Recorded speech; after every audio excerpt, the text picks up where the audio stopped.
If you only take half of the mistakes they've made, they would be in pretty good situation. But when you total them all together, I mean, they're probably upwards of around 10 penalties right now. That's too tough on a ball team. And on the flip side, Tug Valley can micromanage in their game film with the way this game's went. Yeah, and don't have to worry about the basic stuff. He can get down to the finer details to really shape up his team to make them even better than what they've looked tonight, which could be scary for a lot of teams in this area in AA. Yeah, I tell you, they look good. Opening night, you come out and you put 45 points on the board, hold your opponent under 10, 6 really. I mean, 1 touchdown. Yeah. And you take away the first play of the game. Sherman's been irrelevant in this contest. Offensively, defensively, special teams, it's just not been there. Yeah, this game's far out of reach now. And again, you just hope for a clean game. Nobody gets hurt here these last 8 minutes. And you definitely don't want to see no fights or no dumb fouls or penalties, something like that. There's no need for one of these players to get ejected and have to miss next week's game over something stupid. The game's out of hand and over. So let's just see if we can have a good, clean, fun 8 minutes of action here in this fourth and final corner at Tug Valley.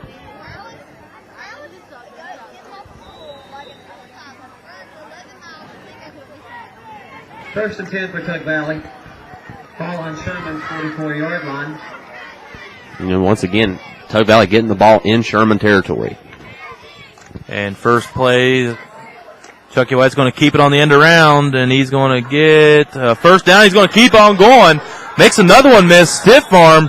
Finally pushed out of bounds inside the 20. Wow. Yeah, good run. Real good run. Shoved out of bounds at Sherman's 25-yard line.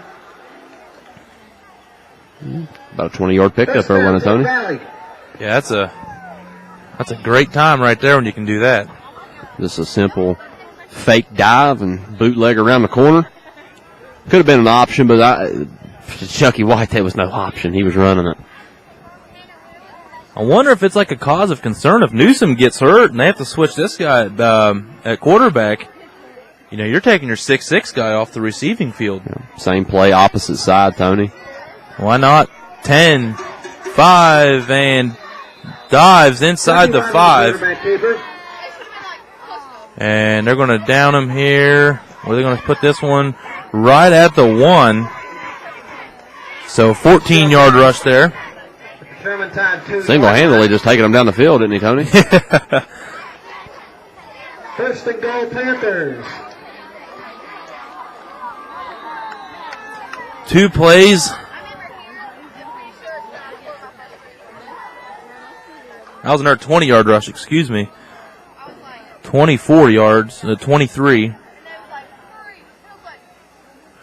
He's had 44 yards in 2 plays.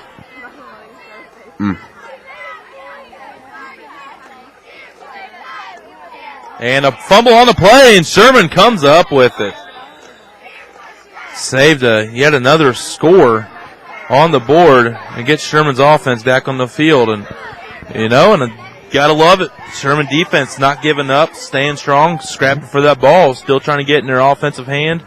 And, just make something happen. Well, speaking of scrappy, that was number 18, Alan McCormick, a 5'7" freshman, Tony, to come up with that ball in the middle of the pack. Another freshman. He's got that one freshman at 6'1", 5'11", 5'11", 5'11", 5'10", 5'10", 5'10". That's a lot of boys that are probably going to grow a few more inches. So if they stay at it, he could have himself about 6-7 boys over 6 foot by the time it's all said and over with. Sherman. Carrying the pile. We got a flag there thrown into the pile. I think I saw a piece of laundry. There it is. A little 5-yard gain there by Sherman.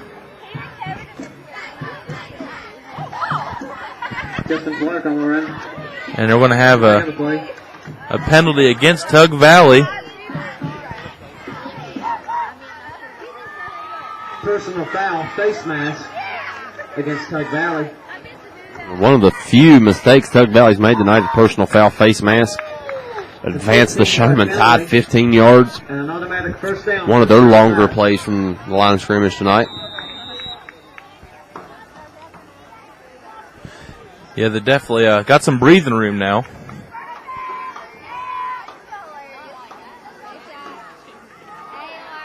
32 Halstead gets tackled in the backfield.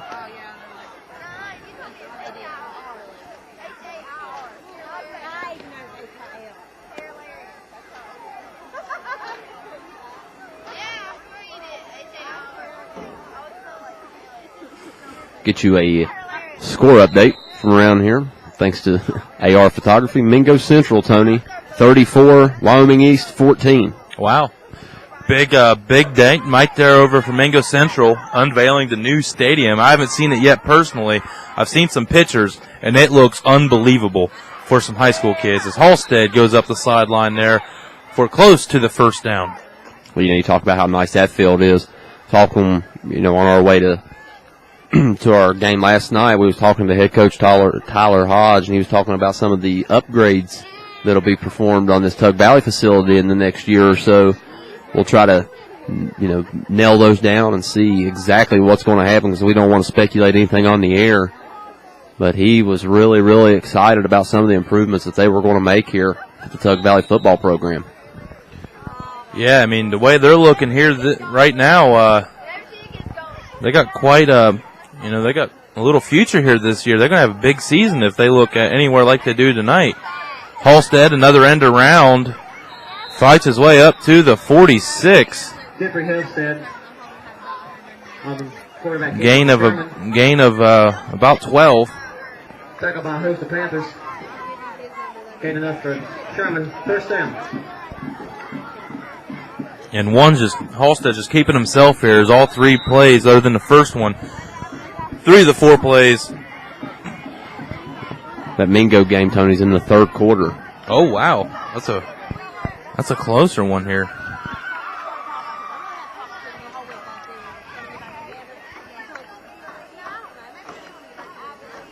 Halstead keeping it again, out to the 47, gain of 2.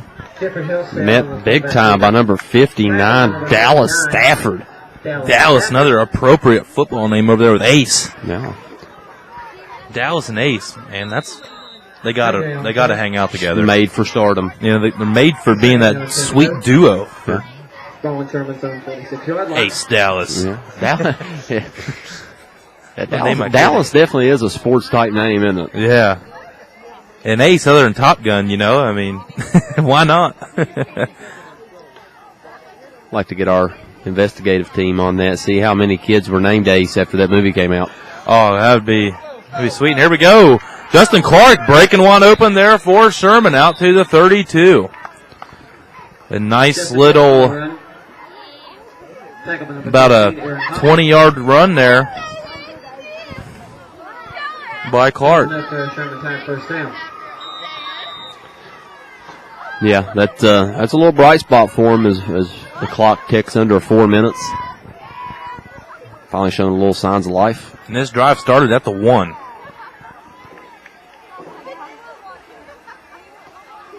There we go, Clark getting it up the middle and pushing that pile forward down to about the 28-yard line.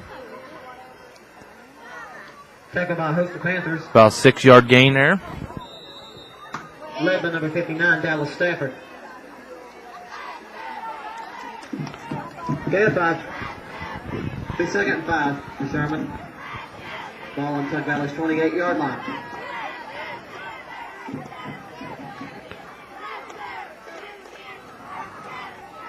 And now Clark's going to lose. I think that was about a 5-yard rush there on that first one.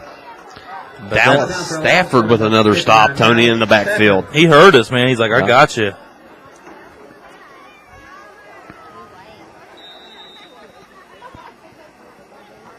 Loss of 5 on the play. Be 3rd down and 10 for Sherman.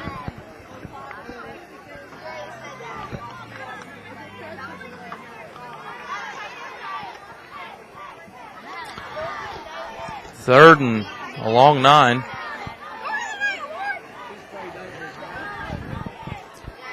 And here we go. Halstead back in shotgun.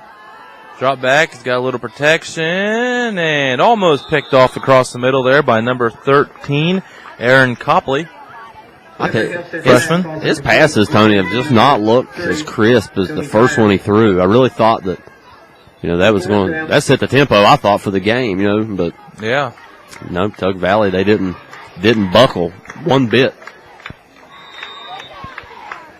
Now we got a 4th and long again. 2:27 stopped on the clock here in the 4th quarter.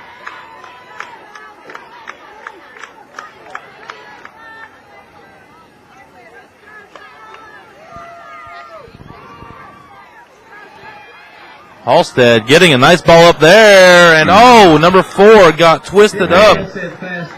Austin Wilkinson, if he would have been looking over that correct shoulder the first time, he would have been right on the money. Halstead, kudos to him.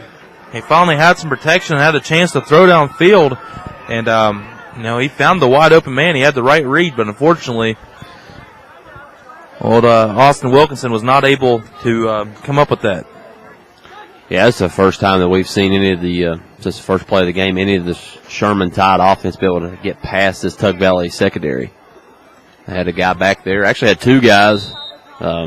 Just couldn't find the correct guy. Like you said, he got turned around, Tony, looking over the wrong shoulder. Just been that kind of night for Sean Elkins Tide.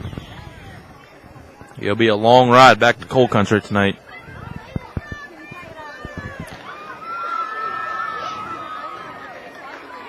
Yeah, them bus rides are tough. Coming home after a big defeat.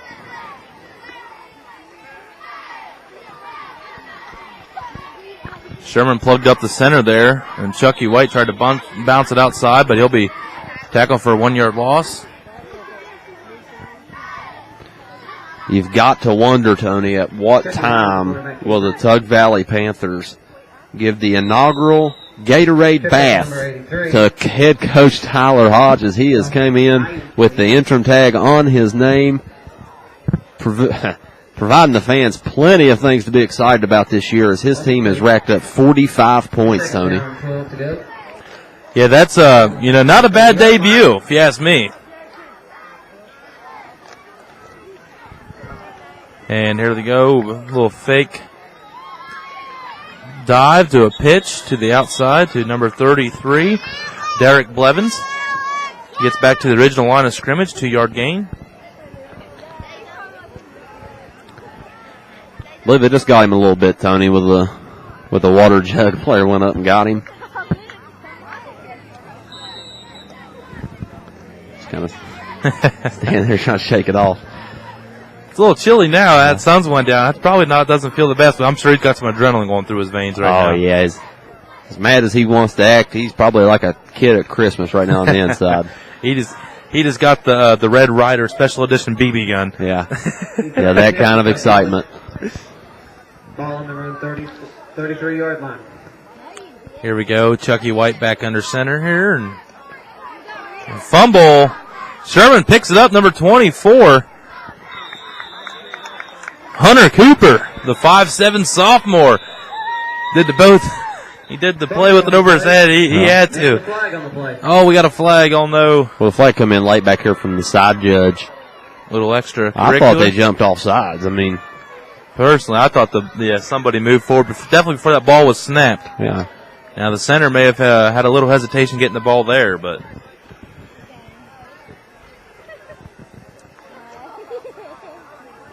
Even if it's offsides, it'll be declined. Anything against Tug here will be declined.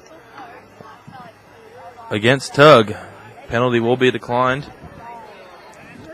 So I don't know right here. The official, he signals personal foul, but we didn't get no type of signal of what type of personal foul it was. I think he went with the illegal block in the back. I don't know. Okay. I don't know. I think that's what he did. I didn't get the greatest of looks. I just seen the signal for personal foul. I didn't see anything following it. Oh, I didn't. I believe you. Minute 25, Tony. Tick-tock. Tick-tock. It's getting past our bedtime. Getting late here on the East Coast. High snap there to Halstead. He picks up with it and is bottled up at the 31. Once again, meets the fourth quarter hero since he's been put in the game, Dallas Stafford. That's his third tackle for a loss tonight, Tony. Number 8, Justin Basin. And number 59, Dallas Stafford. Oh, there they go. They get him now with the Gatorade bath. You saw it there on camera. They got him. He was trying to run. See, that's the good thing about being young and youthful, Coach Hodge. You can kind of outrun maybe some of your players. Big lineman there trying to chase you down. Let's hear it for your Panthers as the clock ticks down below 1 minute left to play in regular. One good thing about being over here, Tony, I don't think he had his cell phone in his pocket. Yeah, and the assistant coach now got a little taste of it. That's not sweat on his back right there, folks, I promise.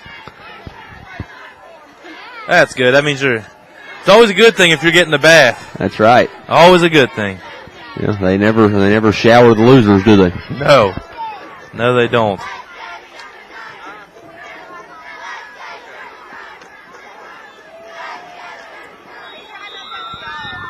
Six yards gets back there by Justin Clark.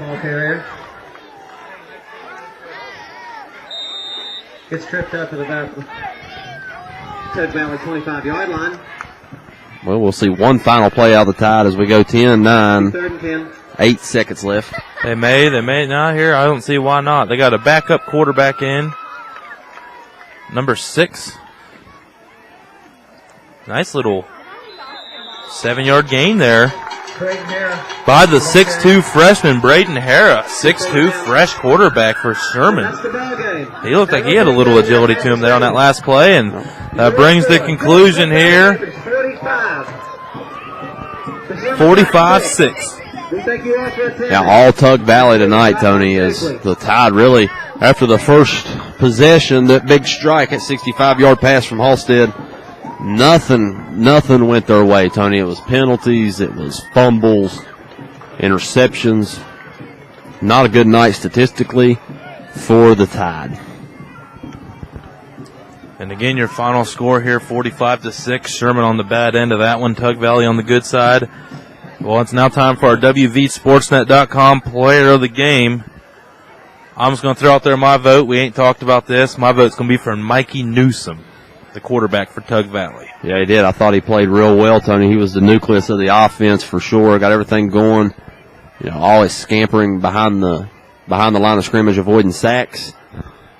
I'll agree with you. It was tough picking between him and Chucky White.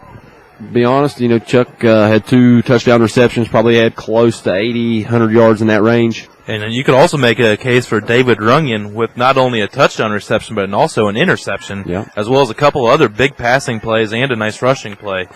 So 3 good players, but I think Mikey Newsom, he kind of set the standard there in the first quarter with them couple of plays where he just literally ran around the backfield for 5-10 seconds and found Chucky White, that 1 touchdown pass. The car started to break things open and started sending Sherman's spirits down into the ground there early on in this game.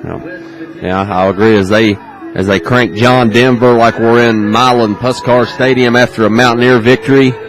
Tug Valley, they'll let this one soak in, Tony. But, you know, Hodge, he'll put them back to work Monday as this game's got to get behind them, and they'll continue with week 2 of their season. They will take on yet another Boone County foe. They will travel up 119, down Route 85, and take on the Van Bulldogs, where Tyler Gano, the state's leading rusher, is coming back for yet another season. It'll be his final hoorah as he's a senior. So we'll kind of see, running back by committee for sure that night, isn't it? Yeah, and again, I'm kind of excited to see what Tyler Gano does up there at Van this year. We don't have him on the schedule as of now. We may have a couple games changing due to conflict of schedule and whatnot, and we may be able to get Tyler Gano in there, but if not, that's someone you definitely want to keep tabs on this year because he did very well in a lot of football camps, like University of Kentucky camp. I heard he had like the fastest 40 time for running backs. But, in a small town like Van, that's going to be a lot of pride out there in that city, and I wouldn't want to mess with Tyler Gano in Van because he's got about the whole street, every street watching for his back there. So, most protected man in Van, Tyler Gano. But again, your final score here, 45-6. But thank again our sponsor, Touch Pro Restorations and Stevens Auto Center, as well as a few other AR Photography. Thank you. I don't know how I left her out. Shame on me. But again, we just thank everybody for supporting us and checking in here with us. Don't forget, check us out on Facebook, facebook.com/WVSportsnet, where we're live 24/7 on the web, www.wv